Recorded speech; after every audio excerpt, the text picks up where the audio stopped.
There's a car that makes people of a certain age make some very undignified noises. It's not a Porsche, Ferrari, an Aston, or even a BMW. It's a Peugeot. Peugeot 205 GTI, to be precise, a small French hot hatch from the 80s and 90s. I'm Alex Goy, you're watching Driven, and this may well be the best Peugeot 205 GTI in the world. And it's made by a man called Chris in the Midlands. Chris Tolman is a man with an eye for detail, making good things better.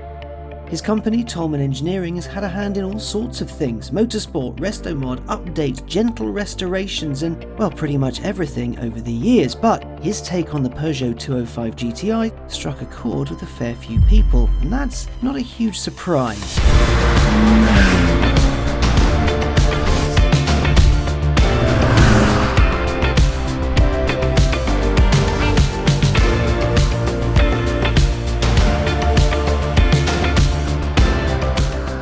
Because the 205 GTI was something of a hot hatch wunderkind. Hot on the heels of the Golf GTI, Peugeot had taken the formula, made it all French, and this thing put lots of smiles on lots of faces. Well, until they started getting nicked a lot and insurances skyrocketed.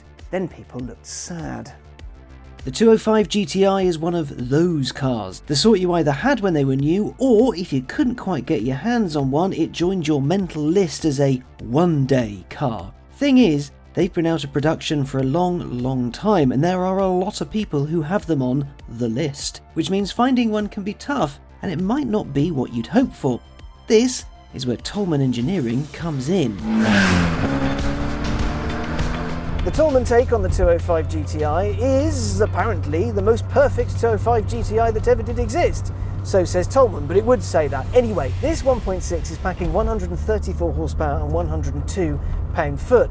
Good old nudge over what came in period. You can even get one of these with 200 odd horsepower. Now 0 to 62 they say doesn't really matter, but this 1.6 will do 120 miles an hour. But that's just numbers stuff. The important bit is how and why these are made.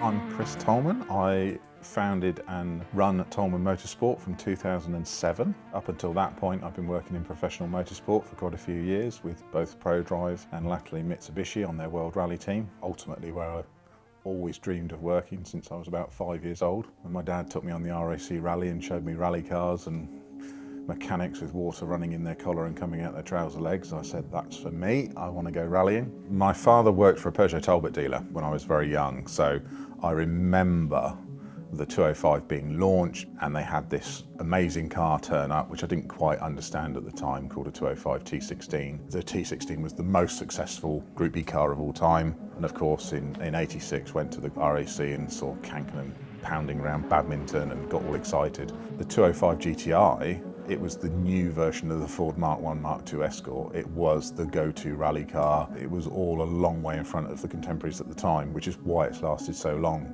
It still looks cool to me and it still looks modern, but I don't know whether the younger generation would see that. I'd seen a car for sale on eBay that looks like one of the ones I had. It was the right money, so I bought it, just stashed it away. We'd gone to look at a Clio Williams that had been restored, and we looked at it and I thought, well, this isn't what we'd call a restoration. You know, for us, a restoration is down to bare metal, everything replaced, renewed, rebuilt. So on the way back, we had a chat and said, well, we've got this car, why don't we do that as a training exercise for the new guys we've taken on? Then COVID came along. One of the things I did towards the end was like, oh, the 205's there, I'll finish putting it together. I put it together and I was like, oh, we could make this better and we could do this. And so it was really a little bit of a vanity project to start with me just playing with things. Then the journalists started hearing about it. Everybody that drove it was like, oh my God, this is amazing. Top Gear magazine picked up on it. And the thing got through to runner-up in their Performance Car of the Year in 21, which was absolutely mind-blowing, and I just couldn't believe it. And they were the people that coined the Tolman edition. It was my car, it wasn't even a business plan or anything like that. Somebody contacted me and went, I want the best 205 in the world. So I went, well, I've got that at the moment, in my opinion, but I was going to do this. They went, yeah, I'll have it. And the rest is history, as they say. Everything gets refurbished, renewed or replaced. And then what you end up with is effectively a 0 miles car, but to a modern standard. So what we've tried to do is keep all of the elements that make the car what it is. So its looks, the sound, its handling, but we try and improve it all. We use a lot of the motorsport engineering side of stuff. So all of our brake lines and fuel lines and fluid and all that all comes from the motorsport world, not from the road car world. So it's probably over and above what it needs, but it's part of our DNA. The rest of what has become the Tolman ethos on these Restomods is it makes the car usable in today's world. It's kind of like going to see your favourite band in concert. You want the right lyrics, you don't want strange guitar riffs and everything changed, you just want it turned up to 11. And that's what we've done.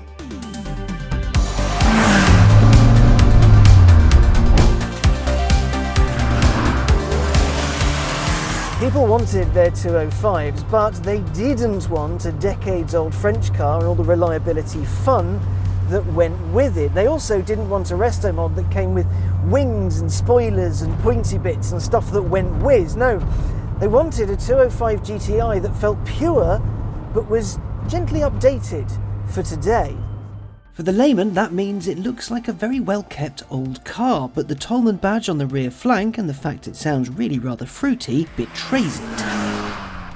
I'm a little bit young for the Peugeot 205 GTI. It sort of stopped being insurable when I was a kid, and when I was a kid I definitely couldn't have insured anything with GTI in the name, no matter how fervently I wanted to. It's 2025 now, I'm not a child anymore, far from it, but this is one of the best cars I've driven this year, and I don't lob that around lightly. It does not have 1,000,000 horsepower. It does not have a turbo massager that will tickle the inside of my spine if I ask it nicely.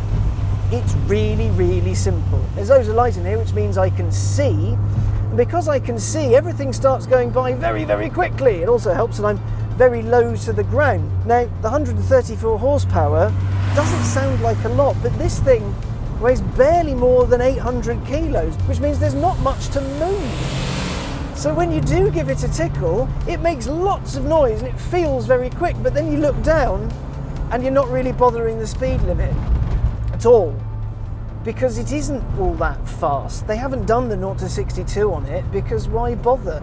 It's not a car that's about that. This is purely about the driving experience.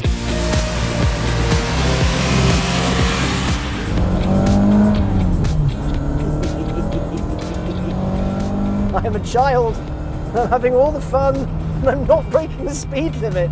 This is excellent. The steering wheel, you give it the slightest input and the fronts instantly respond. It's not really hard sprung. It skips and it bounds and the weight just gently does its thing, which means it's not uncomfortable. And you can feel the weight transfer of the car, and you can work with it, and you can modulate the throttle gloriously. The throttle as well, super responsive. The moment you lift off, it just nothing. There's no silly overrun or any nonsense like that. My favourite bit though is the gearbox. 5-speed, wobbly stick, which is hilarious, but you could just slot it from ratio to ratio to ratio. You don't feel that this is a pastiche of what went before, as is the risk with some Restomods where, oh well, it's got all this power and it does all of this, which is nowhere near what the original cars would do. Instead, you just feel like as though someone at the Peugeot factory found one of these and went, oh, well, if we did this and if we did that, it would be really good for 2025. This is my kind of Restomod. It feels great. It's hilarious to drive. All I've been doing all afternoon is wanging around the countryside, grinning like a fool, making lots of noise and not going very quickly. Back in the day, you used to be able to pick one of these up for basically a £5 and a hug, or at least comparatively, and you go out and have a whale of a time. The 205 GTI is lauded as, well, basically the greatest ever, especially if you look at certain bits of Google, which will tell you that not even sliced bread can approach its brilliance. However, between the 205's launch and now, a lot of very good cars have been released. But the Tolman updates, what Tolman has done to this thing, It is actually the car that the forums tell you is brilliant. This thing is excellent.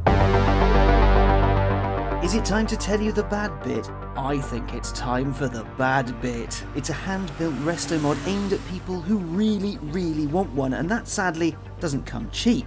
Development costs money, parts cost money, people, you get where I'm going. This is an £85,000 car. The 200 horsepower Evo, £145,000. That is the bad bit.